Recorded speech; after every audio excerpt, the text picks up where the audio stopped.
एक वक्त की बात है, एक गांव में एक फैमिली रहती थी। ये लोग गरीब तो थे ही मगर लालची भी थे। इस फैमिली में एक आदमी था जो कोई न कोई जुगाड़ लगाता ही रहता था। अरे यार, ये किसान कब जाएंगे ताकि मैं इनके बागों के चावल चोरी करूं? अरे ओ मेरे बाबू, चले जाओ, पहले 2 घंटे से तुम्हारे जाने का इंतजार कर रहा हूँ। वो सोच ही रहा होता है कि वो किसान वहाँ से चले जाते हैं और मीठा खेत में जाकर वहाँ से चावल चोरी कर लेता है। माँ, भूख से जान निकल रही है। मैं मर गई। मीठा कब आएगा? हौसला कर मेरी बेटी, हौसला। वो आता ही होगा कुछ न कुछ खाने के लिए, तू फिक्र मत कर। उसकी बात करने की देर होती है कि मीठा चावल लेकर आ जाता है। ये ले बेगम चावल, खून पसीना एक करके ये चावल खरीद कर आया हूँ। चलो जल्दी से इन चावलों की खिचड़ी बना दे। भरती हूँ मीठे, भरती हूँ। मेरी तो अब खुद भूख से जान निकल रही है। फिर नसीबो चावल बनाने लग जाती है और मीठा और उसकी सास खाने का इंतजार करने लगते हैं। मुझे तो बहुत जोर की भूख लग रही है। अगर मैं सारे चावल लेके चली जाऊँ तो ये दोनों सारे चावल रगड़ जाप देंगे और मुझे थोड़े से चावल मुझे दे देंगे। मैं ऐसा करती हूँ, अपने लिए काफी सारे चावल छुपा देती हूँ। फिर नसीबो कैंची काफी सारे चावल अलग कर लेती है और बाकी चावल लेकर अंदर आ जाती है। अरे बेगम, ये चावल इतने थोड़े क्यों हैं? बाकी चावल कहाँ गए? क्या मतलब मीठे, तू मेरे ऊपर शक कर रहे? नहीं, तुझे मैं क्या चोर लगती हूँ? जितने चावल लेके आया था उतने चावल बना दिए। नहीं तो पागल तो नहीं हो गई? मैं तो थैला भर के चावल लेकर आया था। ये चावल तो 2-4 लुकमे हैं। अम्मी जान देख रही है, मेरे ऊपर शक कर रहे। एक नर्म और नाजुक कन्या पे शक कर रहे। माना कि तू कन्या है, लेकिन नर्मो नाजुक कहीं से भी नहीं है। खैर सासू माँ, आज हमें इन्हीं चावलों पे गुजारा करना पड़ेगा।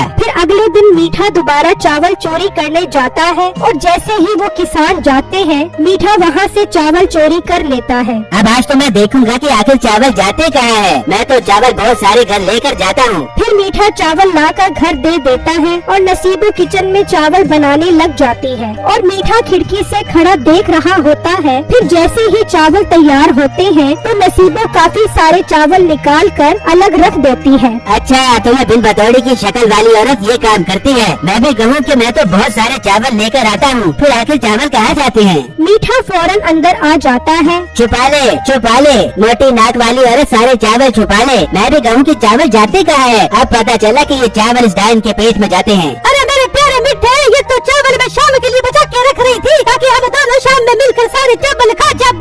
बस अपना मुँह बंद कर, बड़ी तू मेरी हमदर्द। आज के बाद अगर तूने ऐसी कोई हरकत की तो तेरी खैर नहीं। नसीबो ये सुनकर बहुत दुखी हो जाती है और अपने दोस्तों के पास चली जाती है। बिल्कुल भी मेरा ख्याल नहीं करता।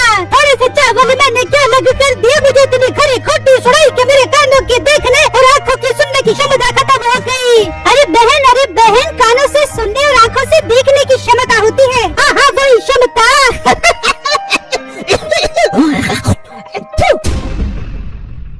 हाय, नहीं, तुम तो बहुत ही गंदी हो भाई। हम यहाँ पर तुम्हारे दुखड़े सुनने आते हैं, इसका मतलब ये नहीं कि तुम हमें नफरत दिलवाओ। तो क्या गया रोते मुँह में बलगम आई जाता है? मैं कौन सा जानबूझ के लेके आई हूँ? बस तू रहने ही दे, हमें नहीं बैठना अब और तेरे पास। चलो बहनों, चलो यहाँ से। फिर उसकी दोस्त वहाँ से चली जाती है और नसीबो को उन पर बहुत गुस्सा आता है। ये दो टकों की औरतों की कहावत है। देखो मेरे टुकड़े पे इतनी बातें सुना के गई है। मैं इंतकाम ले लूंगी, अब इन सबसे गिने के इंतकाम ले लूंगी। फिर रात में नसीबो कैंची अपनी दोस्त के घर जाती है और उसकी गाय खोल कर ले जाती है और जब वो घर आती है। और बेगम, तू ये गाय किसकी लेकर आई है? बेटे, बहुत शराफत की जिंदगी गुजार ली मैंने। शरीफ लोगों को तो लोगों पाँव की जूती से मसाले दे दे। आज से शराफत खत्म, अब बदमाशों वाली जिंदगी गुजार दूंगी। हाँ, ठीक है, गुजार ली, मगर बता तो सही ये गाय किसकी है? ये मेरी दोस्त की है। मीठे, मेरी बात जरा गौर से सुन। फिर नसीबो उसे सारी बात बताती है और अपने दोस्तों से कैसे पैसे हथियाने हैं वो तरीका भी बताती है। बेगम, आइडिया तो तेरा पसंद आया है। चल फिर गाय को छुपा, कल हम उससे पैसे बटोरते हैं। फिर वो गाय को अंदर बांध देते हैं।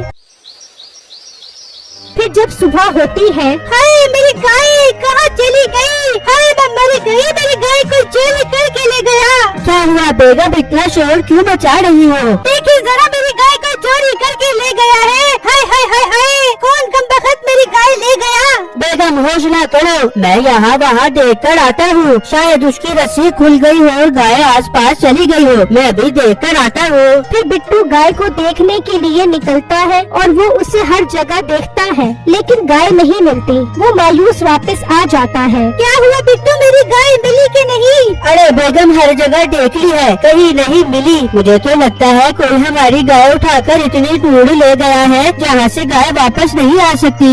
ऐसी बातें मत करें। आपको पता तो है मुझे अपनी गाय से कितना प्यार है। मेरी गाय वापस चाहिए मुझे, वरना मैं इस घर में वापस नहीं आऊंगी। ये कहकर उसकी बीवी वहाँ से चली जाती है और उसी नहर के किनारे आकर बैठ जाती है। कितनी प्यारी थी मेरी गाय। हाय, जाने किस हाल में होगी मेरी गाय। मैं तो उसके बगैर मर जाऊंगी। और बेगम, मैं तो सोच रहा था कि अब तक तेरी बहन ढूंढते ढूंढते यहाँ तक पहुँच जाएगी, लेकिन वो तो अभी तक नहीं आई। हाँ मिठे, लग तो मुझे भी यही रात था। मुझे पता है वो जरूर नहर के किनारे बैठी होगी। मुझे वहीं पर जाना पड़ेगा।